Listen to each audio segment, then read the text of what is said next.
அன்பு உறவுகளே, இந்த நாளிலே உங்கள் அனைவரையும் இந்த காணொளியின் வழியாக சந்திப்பதில் பெரும் மகிழ்ச்சி அடைகிறேன். ரொம்ப நாளைக்கு பிறகு காணொளி வழியாக உங்களை சந்திக்கிறேன். இந்த சேனலை முதலாக பார்க்கின்றவர்கள் இதை சப்ஸ்கிரைப் செய்து பிறரோடு இதை பகிர்ந்து கொள்ள உங்களை அன்போடு வேண்டிக் கொள்கின்றேன். இந்த நாள் திரு இருதய ஆண்டவருடைய பெருவிழா.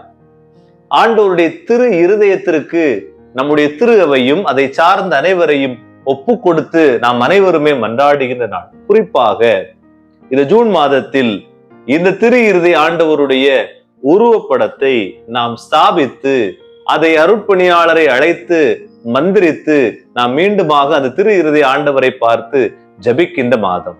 ஏன் இதெல்லாம் செய்கிறோம், என்ன வரலாறு இதற்கு பின்பாக இருக்கிறது என்பதைத்தான் இந்த காணொலியில் உங்களோடு பகிர்ந்து கொள்ள விரும்புகின்றேன்.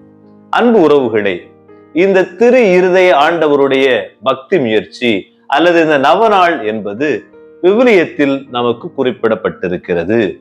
அதாவது யோவான் நற்செய்தி 19ஆம் அதிகாரம் 34வது இறைவார்த்தையில் அங்கு படைவீரன் ஒருவன் சிலுவையில் அறையப்பட்ட இயேசு கிறிஸ்து இறந்து விட்டாரா என்பதை அவன் கண்டுபிடிப்பதற்காக அல்லது உறுதி செய்வதற்காக அவர் விலாவை குத்தவும் அங்கிருந்து தண்ணீரும் இரத்தமும் பீரிட்டு பாய்ந்ததை நாம் வாசிக்கின்றோம். 39வது இறைவார்த்தையில் செக்கரியாவனுடைய அந்த வார்த்தை இந்த இடத்தில் பதிவு செய்யப்படும். தாங்கள் ஊடுருய குத்தியவரை உற்று நோக்கினார்கள் என்று செக்கரியாவனுடைய வார்த்தை பதிவு செய்யப்படுகிறது. அன்பிற்கினியவர்களே, இந்த விலா திறக்கப்பட்டு தண்ணீரும் இரத்தமும் பாய்ந்தோடிய அந்த நிகழ்வு இயேசுடைய திரு இருதயத்தினுடைய அந்த காயம், இரத்தம், கசிவு, இது எல்லாம் இந்த திரு இருதயத்தினுடைய வெளிப்பாடாக நம்முடைய திரு அவை நமக்கு பதிவு செய்கிறது. இரண்டாவதாக, இந்த திரு இருதய ஆண்டவருடைய இந்த நவநாள் பக்தி முயற்சி எப்படி உருவாகியது என்று நாம் சிந்திக்கின்ற போது புனித மார்கரெட் மரியாவை நாம் ஒருபோதும் மறப்பதில்லை. இந்த மார்கரெட் மரியாவுக்கு ஆண்டவர் இயேசு கிறிஸ்து 1973ஆம் ஆண்டு டிசம்பர் மாதம் 27ஆம் தேதி அவர் காட்சி அளிக்கிறார். டிசம்பர் மாசம் 27ஆம் தேதி என்ன நாள் நமக்கு ஞாபகம் இருக்குதா? தெரிந்தவர்கள் கமெண்டில் பதிவு செய்யுங்க. டிசம்பர் மாதம் 27ஆம் தேதி நம் திரு அவை என்ன திருவிழா கொண்டாடுகிறது என்பதை அறிந்தவர்கள் கமெண்ட் பகுதியில் பதிவு செய்யவும். அந்த விழாவின் போது இந்த மரியாள் நற்கருணை ஆண்டவர் முன்னிலிருந்து ஜெபித்துக் கொண்டிருந்த போது இந்த திரு இருதய ஆண்டவர் காட்சியளிக்கிறார். பற்றி எரிந்து கொண்டிருக்கின்ற திரு இருதயத்தோடு அவர் காட்சியளிக்கிறார். இந்த உலக மக்களுக்காக எனது இதயம் அன்பு தீயினால் பற்றி எரிந்து கொண்டிருக்கிறது என்று அவர் சொல்கிறார். எனவே அந்த இதய பற்றுதலோடு இருந்த அந்த கிறிஸ்து இந்த மார்கரெட் மரியாவோடு உரையாடுகிறார். பல பக்தி முயற்சிகளை சொல்லிக் கொடுக்கிறார். கிட்டத்தட்ட 18 மாதங்கள் ஆண்டவர் இயேசு கிறிஸ்து இந்த மார்கரெட் மரியாவுக்கு காட்சி கொடுத்தார் என்று சொல்லப்படுகிறது. இந்த 18 மாதங்களில் இந்த மரியாள் எப்படியெல்லாம் இந்த திரு இருதய பக்தி முயற்சியை முன்னெடுக்க வேண்டும், இந்த திரு இருதய பக்தி முயற்சியை முன்னெடுக்கின்றவர்களுக்கு என்னென்ன கிடைக்கும் என்பதையெல்லாம் அவர் சொல்லிக் கொடுக்கிறார். திரு இருதய பக்தி முயற்சியை செய்பவர்களுக்கு 12 வகையான ஆசீர்வாதங்கள், அருள் வரங்கள் கிடைக்கும் என்று ஆண்டவர் இயேசு கிறிஸ்து சொல்லிக் கொடுக்கிறார். அந்த 12மே அவர்களுக்கு நோய்கள் இருக்காது, துன்பங்கள் இருக்காது, அமைதி கிடைக்கும், அவருடைய வாழ்வில் எந்த விதமான தீமைகள் இருக்காது, பாவத்திலிருந்து மன்னிப்பு கிடைக்கும். இந்த திரு இருதய பக்தி முயற்சியை 9 வாரங்கள் தொடர்ந்து செய்பவர்களுக்கு நல்ல மரணம் கிடைக்கும், பாவ மன்னிப்பு கிடைக்கும் என்றெல்லாம் சொல்லி வருகின்ற அந்த வேளையில் தான் ஜூன் மாசத்துல நாம ஏன் இந்த திரு இருதய ஆண்டவருடைய படத்தை ஸ்தாபித்து அதை மந்திரிக்க வேண்டும் என்று சொல்றதுக்குரிய அந்த விடயத்தையும் ஆண்டவர் இயேசு கிறிஸ்து சொல்லிக் கொடுக்கிறார். அதில் 9வது ஆசீர்வாதமாக எந்தெந்த வீட்டில் எல்லாம் திரு இருதய படமானது ஒவ்வொரு ஆண்டும் ஸ்தாபித்து அந்த திரு இருதய ஆண்டவரை பார்த்து ஜெபிக்கின்றார்களோ, மன்றாடுகின்றார்களோ, அவர்களுக்கு என் இரக்கம் உண்டு. அதற்கு அடுத்தபடியாக 10வதிலே சொல்வார், என்னுடைய இந்த திரு இருதய பக்தி முயற்சி யாரெல்லாம் பரப்புகின்றார்களோ, பறைசாற்றுகின்றார்களோ, அவர்களுடைய பெயர்கள் என் இருதயத்தில் பொறிக்கப்பட்டிருக்கின்றன என்று சொல்கிறார். எனவே அன்பிற்கினியவர்களே, மறந்துடாதீங்க, ஒருவேளை உங்களுடைய இல்லங்களில் இருக்கின்ற திரு இருதய ஆண்டவருடைய படம் ஸ்தாபிக்கப்பட்டு மந்திரிக்கப்படவில்லை என்றால் இன்னும் ஒரு 4-5 நாட்கள் இருக்கின்றன. இந்த நாளுக்குள்ளாக உங்களுடைய பங்கு அருட்பணியாளரை அழைத்து அல்லது அவரிடம் இந்த படத்தை கொண்டு சென்று மந்திரித்து விடுங்கள். மூன்றாவதாக, இந்த திரு இருதய ஆண்டவருடைய இந்த திருவிழா நாட்களில் நாம் பெற்றுக்கொள்ளக்கூடிய ஆசீர்வாதம் அல்லது வரம் அல்லது இந்த திரு இருதயத்திலிருந்து நாம் கற்றுக்கொள்கின்ற பாடம் என்னென்ன என்பதை உங்களோடு பகிர்ந்து கொள்ள விரும்புகின்றேன். இந்த திரு இருதய ஆண்டவருடைய இந்த விழாவை கொண்டாடி மகிழ்கின்ற இந்த பொழுதிலே இந்த மார்கரெட் மரியா எதையெல்லாம் சொன்னாரோ, ஆண்டவர் இயேசு கிறிஸ்து எப்படி இவருக்கு காட்சியளித்தார் என்பதையெல்லாம் சொன்னாரோ, அதன் அடிப்படையில் முதலாக திரு இருதய ஆண்டவருடைய உருவப்படம் வரையப்படுகிறது. மூன்றாவதாக, ஆண்டவர் இயேசு கிறிஸ்துடைய திரு இருதய உருவப்படத்தினுடைய விளக்கத்தை உங்களோடு பேச விரும்புகிறேன். கவனமாக கேட்க வேண்டும். இந்த திரு இருதயத்தினுடைய காட்சியை மார்கரெட் மரியா பெற்றவுடன் அவர் சொன்ன அழகான வார்த்தைகள், தெய்வீக இருதயம் சூரியனை விட பிரகாசமாக இருந்தது, படிகர்களை விட அது வெளிப்படையாக இருந்தது, சிம்மாசனத்தில் சிலுவை இருந்தது, அங்கு நெருப்பு மேல் நோக்கி எரிந்து கொண்டிருந்தது, அந்த இருதயத்தை சுற்றி முள்முடி சூழ்ந்திருந்தது, அங்கு காயமும் இரத்தமும் வடிந்தோடி கொண்டிருந்தது என்று சொல்கிறார். எனவே இவ்வளவாக அவர் வெளிப்படையாக பேசிய அந்த வார்த்தைகளை கொண்டு ஒரு உருவம் வரையப்படுகிறது. அந்த வரையப்பட்ட உருவமானது முதலில் ஆண்டவர் இயேசு கிறிஸ்து சிவப்பு நிற அங்கியை உடுத்திருப்பதாகவும் மேலாடையாக அவர் நீல நிற உடையை உடுத்திருப்பதாகவும் நாம் பார்க்க முடிகிறது. அதை இப்பொழுது என்னுடைய இடதுபுறத்தில் நீங்கள் உள்ள அந்த பகுதியில் அந்த படத்தை பார்க்கலாம். இந்த சிவப்பு நிறம் என்பது ஒரு மறைசாட்சியத்தினுடைய அடையாளம், ஆண்டவர் இயேசு கிறிஸ்துடைய பாடுகளின் அடையாளம், துன்பத்தின் அடையாளம். அவர் மனிதராக பிறந்து இந்த மண்ணகத்தில் துன்பங்கள் பட்டு இறந்தார் என்பதை உணர்த்துகிறது. அதே வேளையில் அந்த நீளம் என்பது விண்ணகத்தின் அடையாளம், வானத்தின் அடையாளம்.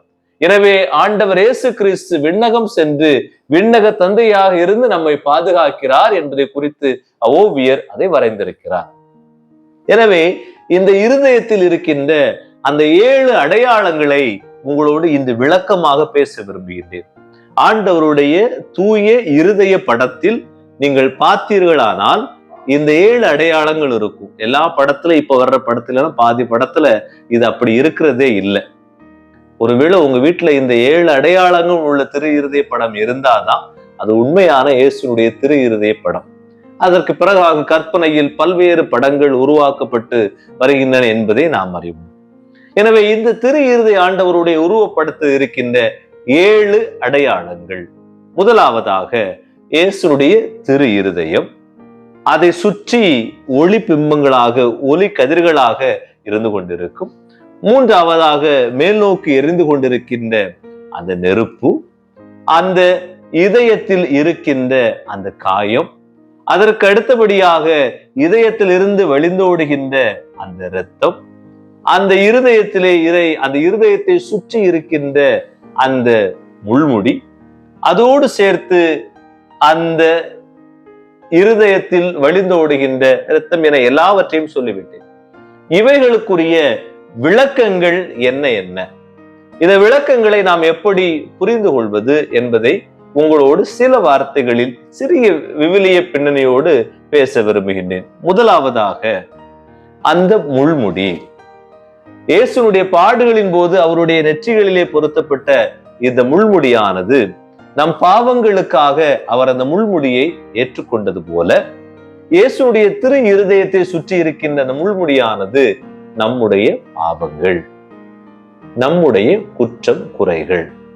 நாம் இந்த உலகில் குற்றங்கள் குறைகள் பாவங்கள் செய்து கொண்டிருக்கும் பொழுதெல்லாம் இந்த இயேசுனுடைய திரு இருதயத்தை சுற்றி இருக்கின்ற அந்த முள்முடியானது அவருடைய திரு இருதயத்தை குத்தி கொண்டே இருக்கும்.